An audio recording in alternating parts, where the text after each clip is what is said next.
Today, the name Vincent van Gogh is synonymous with artistic genius, his works instantly recognizable, his life a legend. Yet, during his own lifetime, this acclaimed artist sold only one painting, struggling with poverty, obscurity, and profound mental health challenges. This striking paradox, between a life of hardship and a posthumous legacy of unparalleled global adoration, prompts a crucial question: what precisely makes Van Gogh so special? Our investigation begins by examining this fundamental discrepancy. Born in Groot-Zundert, Netherlands, in 1853, Van Gogh's early life offered little indication of his future as a painter. He pursued multiple careers without success: an art dealer, a teacher, and later, an evangelist in a Belgian mining community. It was not until the age of 27, remarkably late by artistic standards, that Van Gogh committed himself fully to art. This delayed calling suggests a deep, internal struggle to find his true purpose, eventually discovering it through the canvas. Van Gogh's period as an evangelist in the Borinage, a poverty-stricken mining region in Belgium, proved to be a formative experience. He shared the miners' harsh conditions, living in squalor and ministering to their spiritual and physical needs. During this time, he began to sketch the working-class people around him, documenting their difficult lives with profound empathy. This direct engagement with human suffering laid a crucial foundation for the raw emotional honesty that would later define his art, particularly his early works. The Borinage experience profoundly shaped his early artistic style. His work from this period, exemplified by The Potato Eaters, 1885, is characterized by a dark, earthy palette and heavy, almost sculptural figures. Art historians generally interpret this painting as a raw, unsentimental portrayal of peasant life, emphasizing their toil and resilience. Scholars consider this early commitment to documenting the working class crucial, establishing a thematic bedrock of authenticity and social commentary in his artistic practice. In 1886, Van Gogh moved to Paris to live with his brother Theo. This relocation proved to be a pivotal turning point, as he was immediately exposed to the vibrant and revolutionary art movements of the time. The light-filled canvases of the Impressionists, the scientific color theories of the Neo-Impressionists, and the bold compositions of Japanese ukiyo-e prints dramatically broadened his artistic horizons. This influx of new ideas ignited a transformative shift away from his somber Dutch palette towards a brighter, more experimental approach to color and form. Central to Van Gogh's artistic journey was his profound and enduring relationship with his younger brother, Theo. Theo, an art dealer, provided not only crucial financial support but also unwavering emotional encouragement and artistic insight. Their extensive correspondence, comprising hundreds of letters, is considered an invaluable historical record, offering unparalleled access to Vincent's thoughts, struggles, and evolving artistic theories. Art historians widely recognize this sibling bond as foundational, enabling Vincent to pursue his unconventional path despite commercial failure. During his time in Paris, Van Gogh became captivated by Japanese ukiyo-e woodblock prints, which were increasingly popular in European artistic circles. He collected hundreds of these prints, drawing inspiration from their distinctive aesthetic. Art historians frequently cite this influence as a key factor in his move towards brighter, bolder colors, flattened perspectives, and strong, decisive outlines. The compositional clarity and emotional directness of Japanese art offered a new visual vocabulary that resonated deeply with Van Gogh's developing expressive style. Driven by a desire for clearer light and a more profound connection to nature, Van Gogh moved to Arles in southern France in February 1888. His vision was ambitious: to establish an artist's commune, a studio of the South, within the vibrant yellow house he rented. This period, though tragically short-lived, marked an extraordinary burst of creativity and an unprecedented artistic breakthrough. The intense sunlight and vivid Provençal landscapes provided the perfect canvas for his evolving vision, leading to an explosion of color and emotion. In Arles, Van Gogh's palette underwent a dramatic transformation, shedding the somber tones of his early Dutch period for a symphony of vibrant, often contrasting, colors. For Van Gogh, color was no longer merely descriptive but profoundly expressive; it served as a direct conduit for emotion. He famously stated, as documented in his letters, "Instead of trying to reproduce exactly what I have before my eyes, I use color more arbitrarily to express myself forcibly." Art critics universally observe this subjective use of color as a cornerstone of his unique artistic language. Concurrent with his embrace of expressive color, Van Gogh's brushwork became increasingly distinctive and dynamic during his Als period. He applied paint thickly, often directly from the tube, creating visible strokes known as impasto. This technique imbued his canvases with a tangible texture and a sense of restless energy. Art historians identify this bold, swirling, and highly tactile brushwork as a signature element of his style, actively conveying movement, light, and the emotional intensity of his subjects, making the painted surface itself a vibrant entity. Among his most celebrated creations from Als are the Sunflowers series.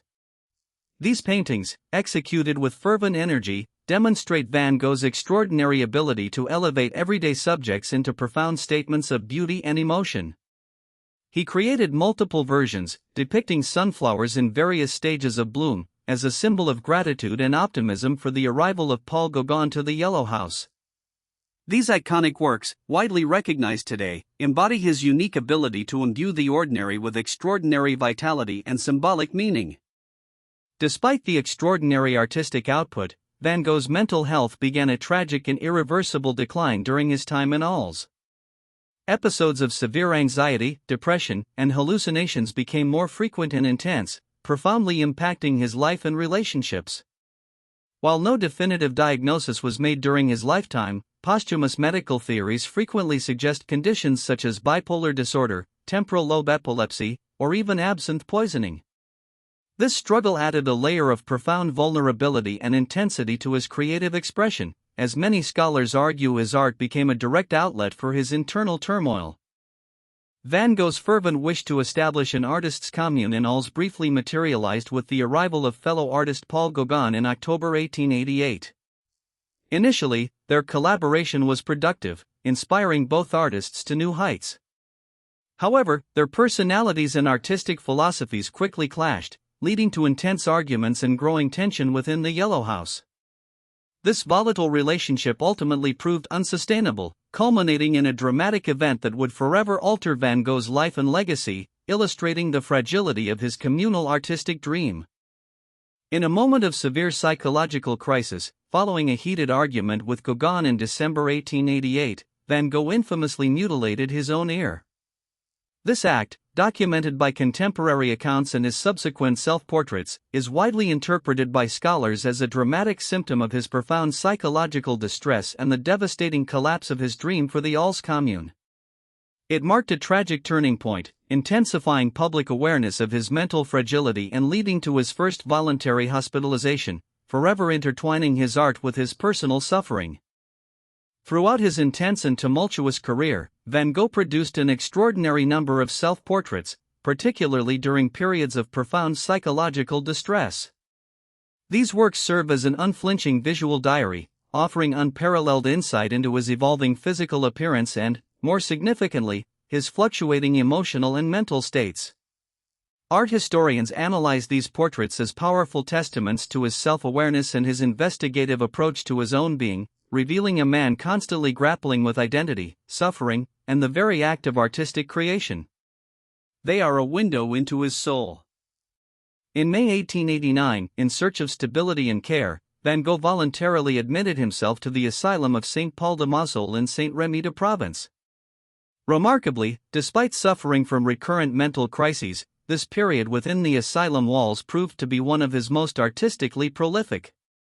He painted the gardens, olive groves, and views from his window, producing nearly 150 paintings in just 1 year. Scholars often suggest that his art during this time functioned as a vital coping mechanism, a channel for his intense inner world, proving his dedication to creation even amidst profound despair. It was during his time at St. Paul de Mausole that Van Gogh painted The Starry Night, 1889, arguably his most iconic and globally recognized masterpiece. This painting, depicting a dramatic, swirling night sky over a serene village, transcends literal representation. Art historians often debate its exact symbolic meaning, with many linking its vibrant, energetic celestial forms to Van Gogh's turbulent emotional and psychological landscape. The work is a powerful testament to his ability to transform internal visions into universally resonant artistic statements, making it a cornerstone of post-impressionist art. A recurring motif in many of Van Gogh's Saint Remy paintings, including The Starry Night, are the tall, dark cypress trees. Scholars and art critics frequently interpret these distinctive trees as powerful symbols, often representing death, connection between earth and heaven, or even a sense of eternal striving. Van Gogh himself noted their inherent expressive quality, finding beauty and meaning in their flame-like forms. Their presence adds a profound, almost spiritual, dimension to his landscapes, reflecting his deep engagement with the natural world and its symbolic potential. The sheer volume of Van Gogh's artistic output is astonishing, especially considering it occurred within a compressed timeframe and alongside severe mental health challenges. In roughly a decade, he produced over 2,100 artworks, including approximately 860 oil paintings. This relentless productivity suggests an intense urgency, a powerful drive to articulate his unique vision before his time ran out. Art historians consistently point to this extraordinary output as evidence of his profound dedication, unyielding work ethic, and almost frantic compulsion to create, even amidst personal chaos. In May 1890, seeking a new environment in closer proximity to Theo, Van Gogh moved to Auvers-sur-Oise, a village north of Paris, under the care of Dr. Paul Gauchet, a homeopathic physician and art patron. Despite his fragile mental state, this final period was another burst of intense creativity. In just 70 days, he produced nearly 70 paintings, characterized by their sweeping landscapes, bold brushstrokes, and a palpable sense of both beauty and underlying tension. This period, tragically, would mark the culmination of his artistic and personal journey. Wheatfield with Crows, painted in Auvers-sur-Oise, is often, though not definitively, cited as Van Gogh's last painting. Its turbulent, ominous sky, dark, foreboding crows, and converging paths are frequently interpreted by art critics as a powerful visual premonition of his impending death. While its exact chronological placement among his final works remains a subject of minor scholarly debate, its raw emotional charge and dramatic composition undeniably embody a profound sense of despair and isolation, standing as a potent testament to his final psychological state. On July 27, 1890, Van Gogh walked into a wheat field in Auvers-sur-Oise and shot himself in the chest. He died 2 days later, on July 29, with his devoted brother Theo by his side. While the prevailing historical consensus attributes his death to suicide, a few alternative theories have surfaced over the years suggesting foul play. However, these theories have largely been dismissed by mainstream scholarship due to a lack of compelling evidence, leaving the narrative of a self-inflicted wound as the widely accepted and corroborated account of his tragic end. Following the tragic deaths of both Vincent and, just 6 months later, Theo, the custodianship of Vincent's vast, unrecognized artistic legacy fell to Theo's widow, Johanna van Gogh. Her role, often understated, was absolutely instrumental. She meticulously organized hundreds of paintings and thousands of letters, dedicating her life to preserving and promoting her brother-in-law's work.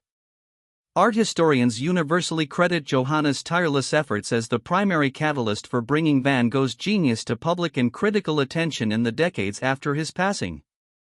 Thanks to Johanna's relentless advocacy, Van Gogh's work slowly began to gain traction. Early 20th century artists, particularly the Expressionists and Fauve, were among the first to discover and draw inspiration from his revolutionary use of color and expressive brushwork. Exhibitions organized in cities like Paris, Amsterdam, and Cologne gradually introduced his unique vision to a wider audience. This slow, organic process of discovery, driven by a growing appreciation among artists and critics, laid the essential groundwork for his eventual global fame, proving that true innovation often requires time to be understood. Van Gogh's radical approach to painting profoundly influenced subsequent art movements, cementing his place as a crucial figure in the development of modern art. His expressive use of bold, non-naturalistic color, dynamic brushwork, and emotional intensity challenged traditional artistic conventions. He is widely regarded by art historians as a direct precursor to movements such as Expressionism, Fauvism, and even early abstract expressionism. His willingness to prioritize subjective feeling over objective reality opened new avenues for artistic exploration, forever altering the trajectory of painting. Beyond his canvases, The extensive collection of letters between Vincent and Theo is widely considered one of the most important literary and historical documents in art history. These intimate correspondences offer an unparalleled window into Van Gogh's complex inner world, revealing his artistic theories, philosophical reflections, and raw emotional struggles. Scholars pore over these letters for insights into his creative process. Readers, in turn, find themselves deeply connected to his raw honesty and intellectual curiosity, discovering the thoughtful, articulate man behind the brushstrokes, humanizing the artist beyond the myth. Part of Van Gogh's enduring specialness lies in the universal resonance of his life story. It encompasses themes of struggle for recognition, profound mental health challenges, unrequited passion, and the unwavering bond of sibling love. This deeply human narrative often draws viewers to his art, creating an emotional bridge that transcends mere aesthetic appreciation. He has become, for many, an archetype of the suffering artist, whose vulnerability and perseverance inspire deep empathy and identification, making his personal journey as compelling as his painted worlds. Despite their revolutionary nature and artistic complexity, Van Gogh's paintings possess an immediate, almost primal, accessibility. His vibrant colors, dynamic compositions, and swirling forms evoke strong emotional responses without necessarily requiring extensive art historical knowledge or academic interpretation. This direct impact allows viewers from all walks of life to connect with his work on a deeply personal level. Critics suggest this innate accessibility is a significant factor in his broad and enduring popular appeal, distinguishing him from many of his avant-garde contemporaries. What truly sets Van Gogh apart is the undeniable distinctiveness of his artistic style. Art critics often highlight that his bold impasto, characteristic swirling forms, and highly subjective use of color are instantly recognizable, forming an unmistakable Van Gogh touch. His visual language is so unique that it defies easy categorization or replication, making him a singular force in art history. This visual originality ensures that his works stand out, possessing an inimitable energy and intensity that continues to captivate and challenge viewers across generations and cultures.